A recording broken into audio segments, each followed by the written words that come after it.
I just want to start by thanking you guys for inviting us. I was supposed to be here throughout the whole week, but because of northern travel, I had a flight cancellation, et cetera, but I've been watching online, so it's been great to hear the stories and everything. We got in yesterday, along with my guests here, who I'll introduce later.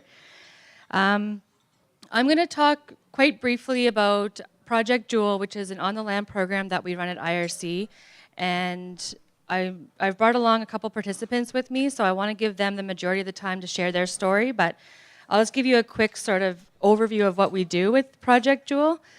To start off, this is the settlement area where IRC oversees, has a land claim there, so we make up 6 communities in the settlement region, and our program actually includes also the other 2 of the Beaufort Delta, which are Sigachik and Fort McPherson, which aren't represented on this map, but this is the ISR right there. A very general description of what we do at these they're just basically called on-the-land wellness camps. So they're all different. They're all meant for gearing towards wellness, and there's no specific theme ever with the camps because we try to make them based on what the clients are looking for themselves. We have different demographics. I think our youngest participant was 4 years old, and our oldest was 88 maybe, somewhere in that range. So we go from child to elders. As I mentioned, we're very client-centered programming. So we don't look at just one sort of overall thing. We talk to the clients beforehand. What are your needs? What are you missing? What do you want us to get out of this? And then we tailor what we're doing in the anywhere from 3 to 10 day program based on what it is that they're looking for. We also base a lot of our programming on our community wellness plans that we have within IRC that are community specific and where the community has had a chance to voice what it is that they want to see in their community. And I think it was mentioned already on the first day, but the Ministers Forum on Mental Health and Addictions, a lot of the programming that we do stems from the work and the information that was gathered in that wellness tour. So we're trying our best anyways to meet the needs of what is being said. And at first we were predominantly at Reindeer Station, but we've since, again, by hearing from the communities, they don't always want to come to Inuvik to Reindeer Station to participate in a program. So we've designed it now that we can travel to the communities. These are some of the locations we've been over the last couple of years. Reindeer Station being one, Delta Bush camps from local harvesters opening up their homes to us, Baby Island for a whaling camp, the Gwich'in campground, and we went to Ulahuktuk. There's no specific camp. They just went on the land and built their shelters when they were out there. So I think it was something like 200 kilometers north of there. So all over the place, and we're looking at getting at every other community throughout the next couple of years as well, but we can only go so far so many times. Since we are under the collaboration category to present, I wanted to sort of just highlight some of the partners and the collaborations that we have had over the years to show that it's not just IRC putting this on. We're more or less the coordinator of it all. We, facilitate in the sense of the funding and getting the people in, the coordination of travel, renting, all that kind of stuff. But we've partnered with all of these organizations for either funding or to be facilitators with us to deliver a service based on what the clients are asking for when they deliver. So anywhere from, we've got federal with the Health Canada. I know it's not called Beaufort Delta Health and Social Services anymore, but it was when we were working with them. The college has come out to work with the youth. The CIBC has come out to do financial planning with some of our participants. We've had, we worked with the schools, very closely with the schools actually, and we've been to the communities. We bring youth out quite a bit. We do some exchanges among the different schools. So we have, for example, students from Ulahuktuk went to Paulatuk and we did an on-the-land program there. We've partnered with GTC, community corporations. Elders obviously are predominantly our most important information factor there. So we always have at least one, usually 2 elders at our camps, but beforehand we're always consulting to make sure that we're doing things based on how we should be doing them.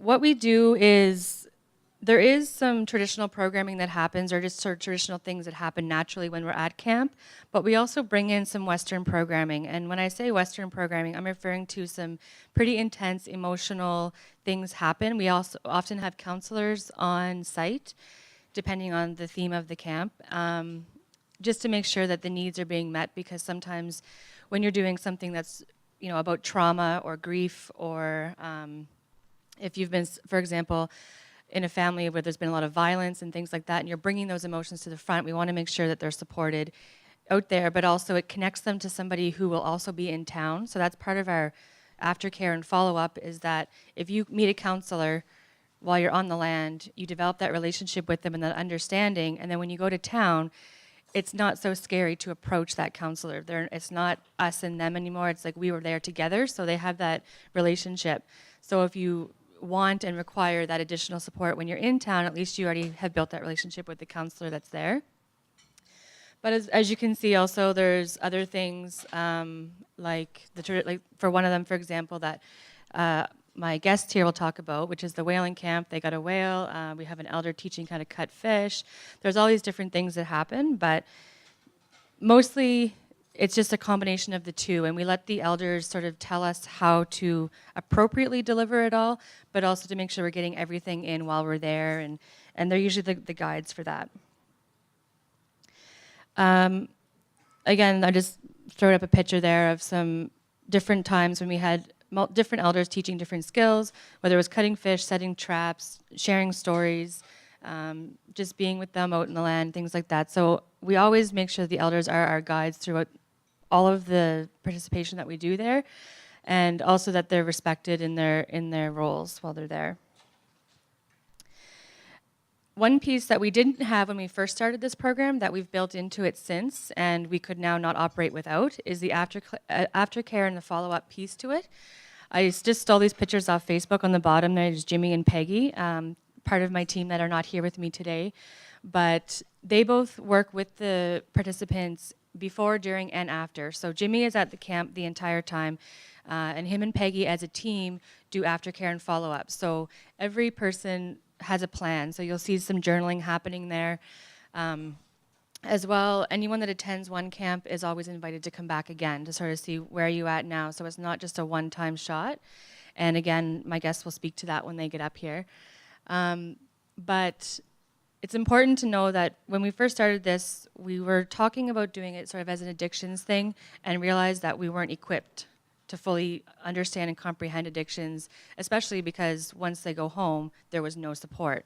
Not to say the family had no support, but there was no follow-up afterwards. So now we've changed it to say we're just there to support them in whatever needs they have, and in hopes that we're able to guide them to whatever. If they need treatment, fine. If they just need to have that check-in once in a while, great. But we're sort of a resource for them, so they don't have to call every department out there to try to figure out where they need to go.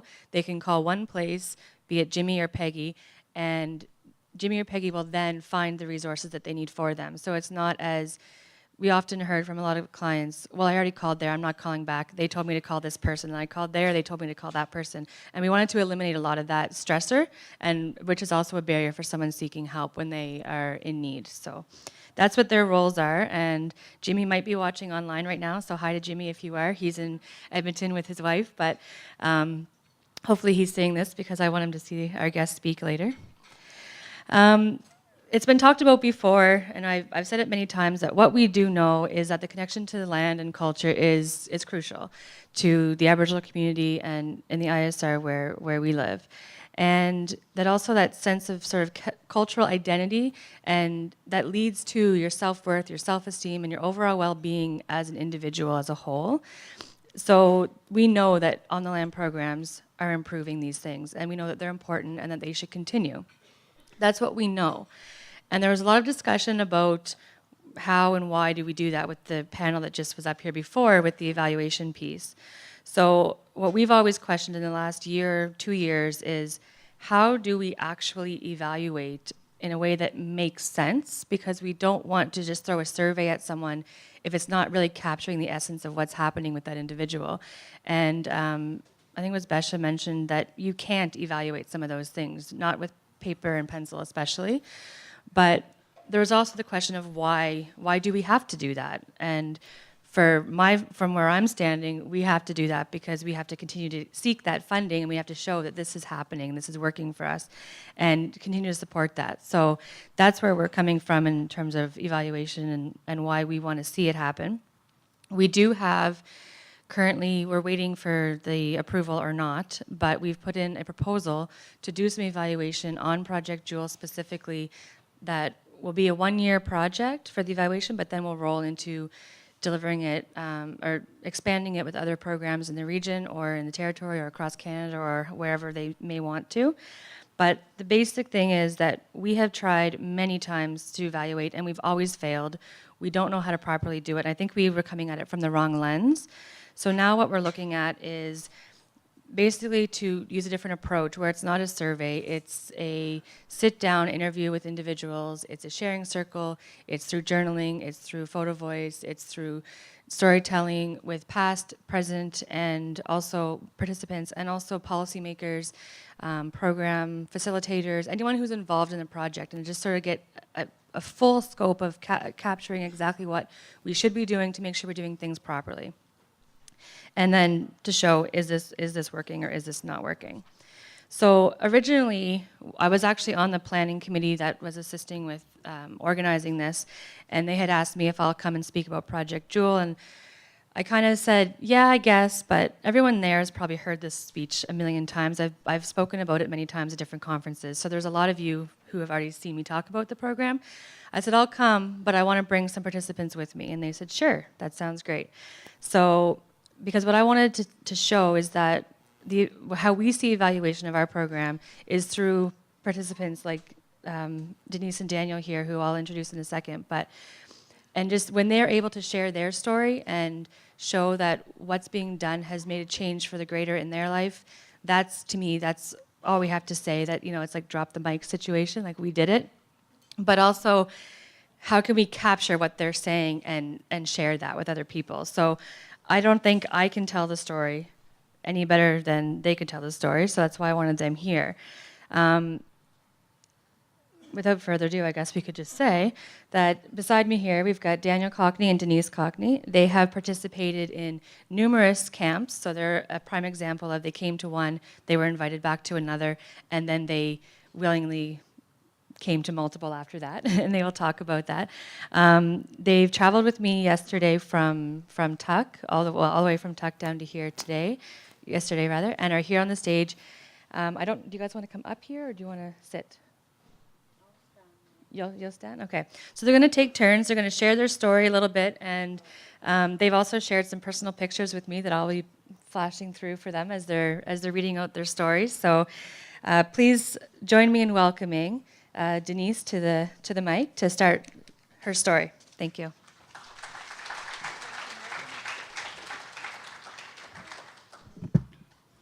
Hello, my name is Denise Cockney, and this is my husband, Daniel Cockney. We met May 16, 1997, and married December 23, 2006. We have two beautiful children, Nathan and Natasha, and have the privilege to raise our foster son, Jeffrey, also. We lived in Tuktoyaktuk for many reasons. We were going through a hard time in our marriage. We were drifting apart from one another, and each day in our home we were fighting. Our kids were being put in the middle when we would argue, and we were pretty unhappy at that time.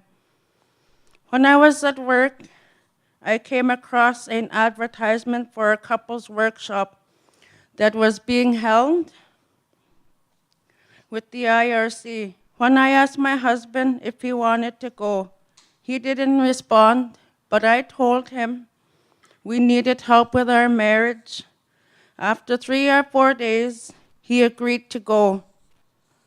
We attended our first Project Jewel camp in March 2015. Every day we attended different sessions that helped us to learn a lot about each other and ways to bring us closer together as husband and wife. I could see our relationship improving. With every session, before it was over, we had to come up with one thing that we wish for in our life. I wish for us to be a lot closer to one another and love each other. Daniel wished that we would always be together and love one another for the rest of our lives.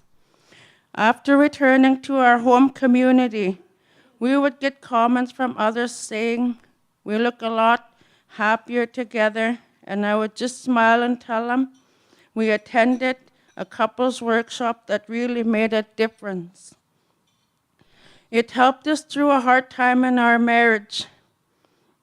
It was nice to know that others were able to see the change in our relationship. Two, by telling us we were looked happy together on the street. In July 2016, we attended a second camp. This time, we were able to take our entire family, including our foster son. We went to Baby Island with the late Sandra Ipana as our host. Along with other members of her family, we met lots of other families and got to work on our family relationships together. The men would go off in a boat to hunt for whale while the women stayed behind at the camp helping Sandra with camp chores and getting ready in case the men were successful. Daniel and I were never lucky enough to have the opportunity to go whaling before. So we didn't have the knowledge or skills on how to do it. I was so happy the other men were there to teach my husband the skills of hunting whale. And I remember telling Jimmy Rutan, while the men were out hunting, how proud I was of my husband for learning these skills and being able to provide for his family. On shore, after the men brought the whale back, Sandra taught us how to properly cut the whale to make mukdak and whale dry meat. It was so great to be out there with Sandra's family and Jimmy to work on our on-the-land skills and take pride in our Inuvialuit culture and also to be able to share it with our children.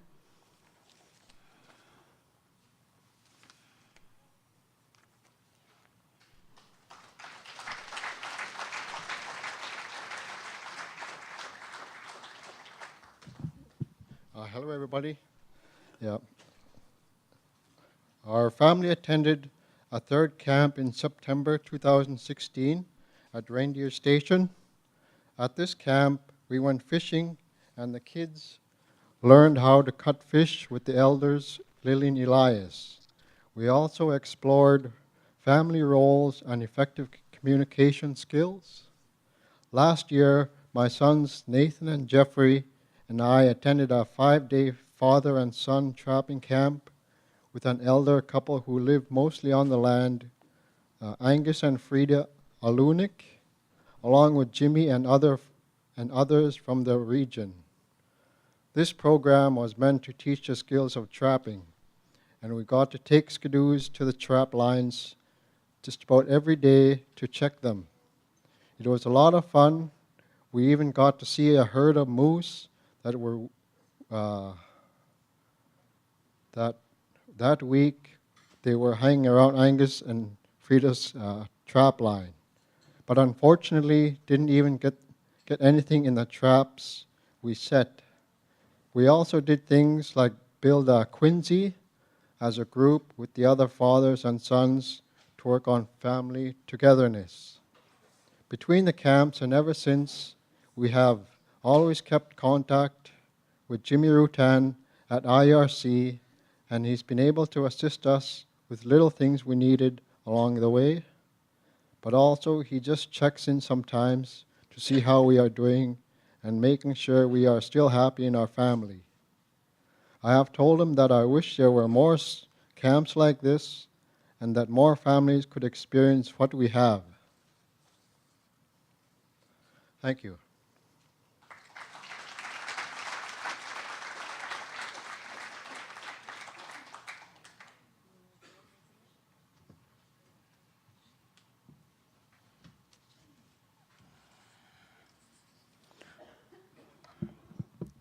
More people should be able to see how Project Jewel on the land camps has helped in our marriage and brought our family back together. We want to thank Jimmy Rutan, Susan Pfeffer, Lillian Elias, Jeffrey Amos, and Megan Eder for helping us in our journey, and a special thank you to Sandra Ipana and her family for their hospitality at Baby Island. Also, thank you to Angus and Frida for opening their home in the bush to us and teaching us how to trap different animals. Finally, thank you for welcoming us here today, for listening to our story and letting us share part of our journey with you. We have enjoyed our time together, getting to attend Project Jewel camps. Over the last few years, it has brought us closer to each other and our family and in our home. We really hope to see more of these programs like Project Jewel take place in our communities, and can't wait to attend another one when we get the chance. Thank you.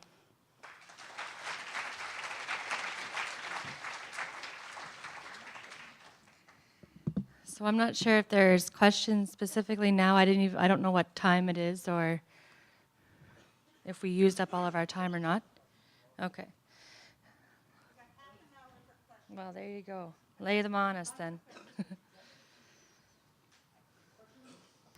Not all at once now.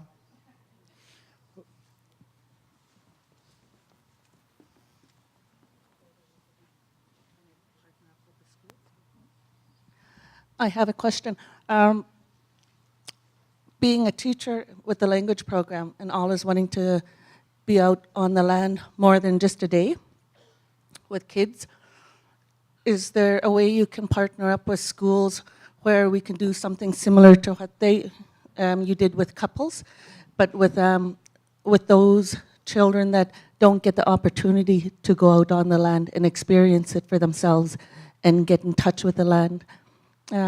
With their parents, because even the parents themselves, through the generations, they too have lost their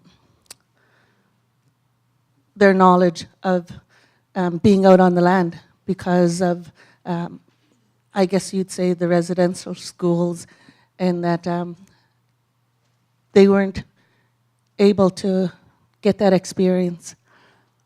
Is there a way that you would partner up? Can you partner up with schools to do that? The short answer is yes.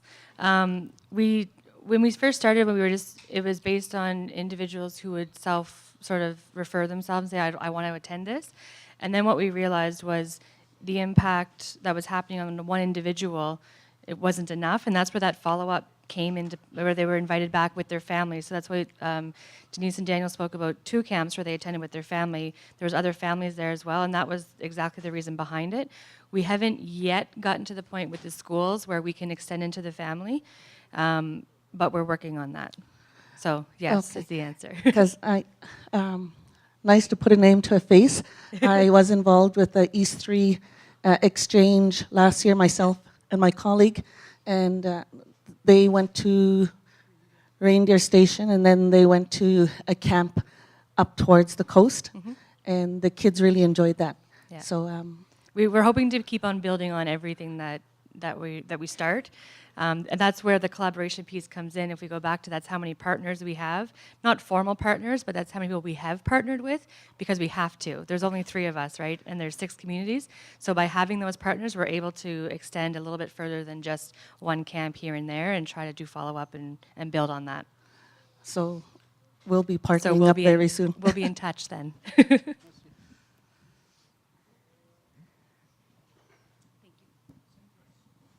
Yeah. Thank you for your story. I appreciate it very much. I heard your heart, and I want to say thank you.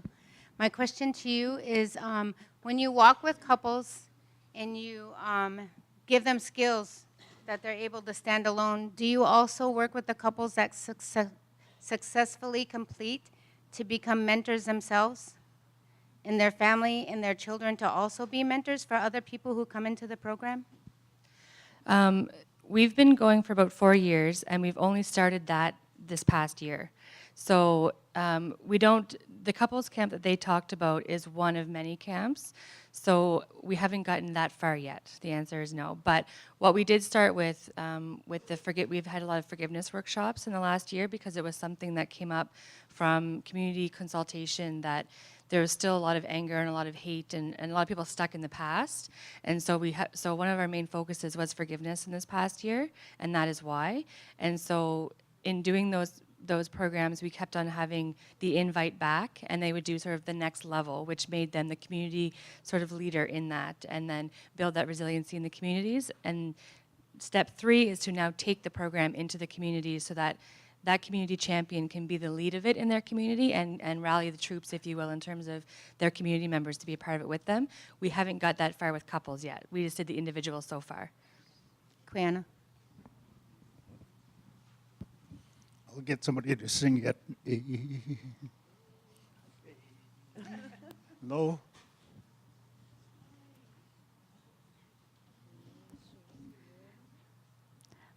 Masi, for sharing your story. I just have a question. You have a father and son camp. Are you looking at a mother and daughter camp? Typically, we always get the women applying to the program. It's hard to get the men to apply. So we sought out to do the father and son because we had very low numbers of men coming, and we felt like we needed to reach out in a specific way. So very often when we advertise something, it's almost always the mothers and daughters who apply. So we haven't been specific in that yet because we often get that clientele anyway. We set out to do father and son because we wanted to make it very well known that this is something that we're missing in our demographics, that we need more men to be willing to sort of step forward and come out and be a part of it. So that's where that father-son came from. But with us, there's, like I said, every camp is different. So the sky's the limit in terms of what we can do and what we're willing to do. So yes, is basically the short term. We easily could do mother and daughter. We know we have the clientele to do that, and we often do it regularly without the title mother-daughter, but yeah. Any other questions?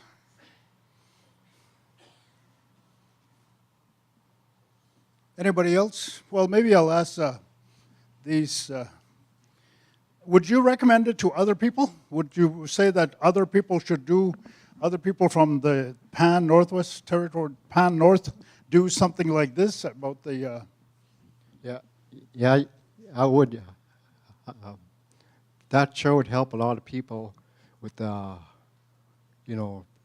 lot of troubles or a lot of negative things that's happening in each community, because that's what we see back at home.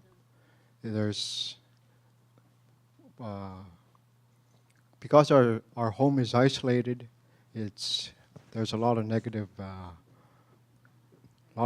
things happening. And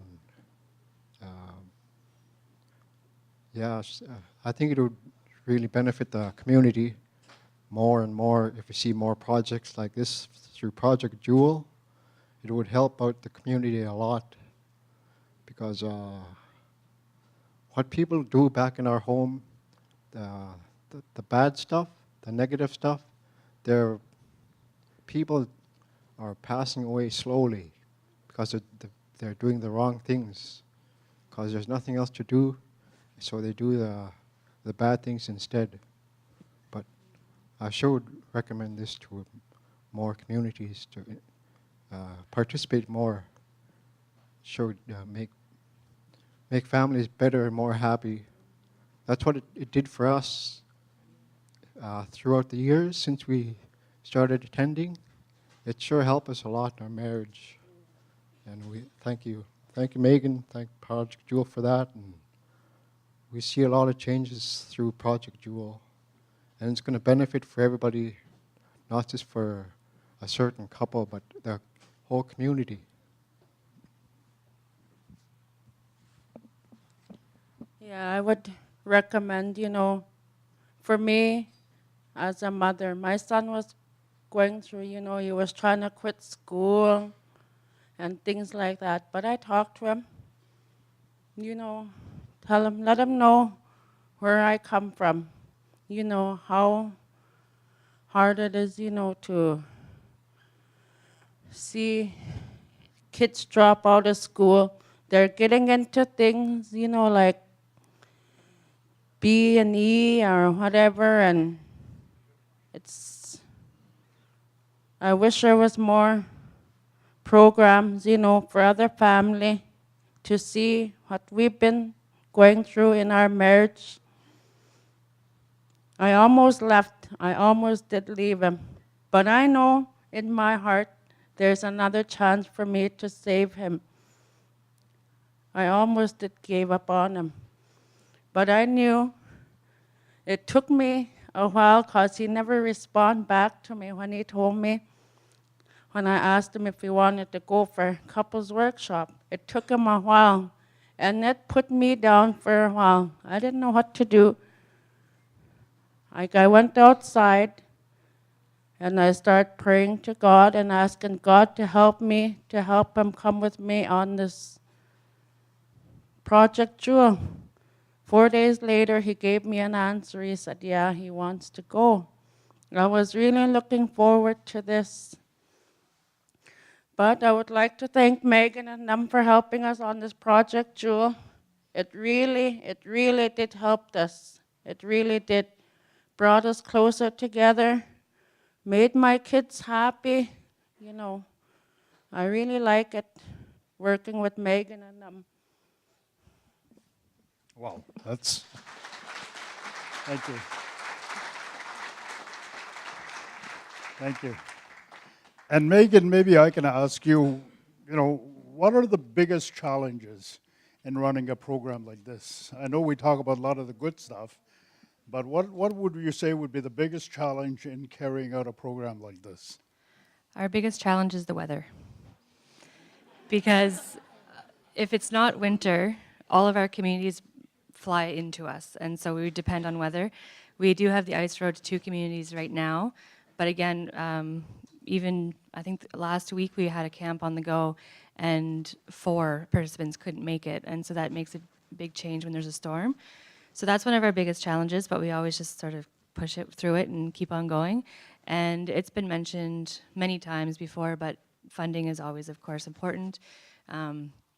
Gas isn't free, we're traveling, food's not free, things like that. But we've gotten to a point where we are able to have multiple years of funding, and that's where we went from being a every now and again camp to a consistency, being able to have follow-up and having the aftercare, and that's what's made the huge difference. So it's not as much of a challenge now as it was 4 years ago when we started. Mm-hmm. But I know I said one more question, but how did you feel when you heard her say thank you to you? Well, honestly, I want to thank them because their willingness to participate, to come here with me today. I mean, we talked this morning, we were waiting for the shuttle bus. She said, I'm already nervous. I said, don't be nervous. That's why we had something written down so we would, be able to push through it. But it's participants who make the program. I mean, there's no program without them. And for them to be willing to come and share their story, I want to thank you guys for that, genuinely, for willing to open up to everybody and whoever's online and on CKLB right now, hearing your story. You're probably inspiring a lot of people, so thank you for that.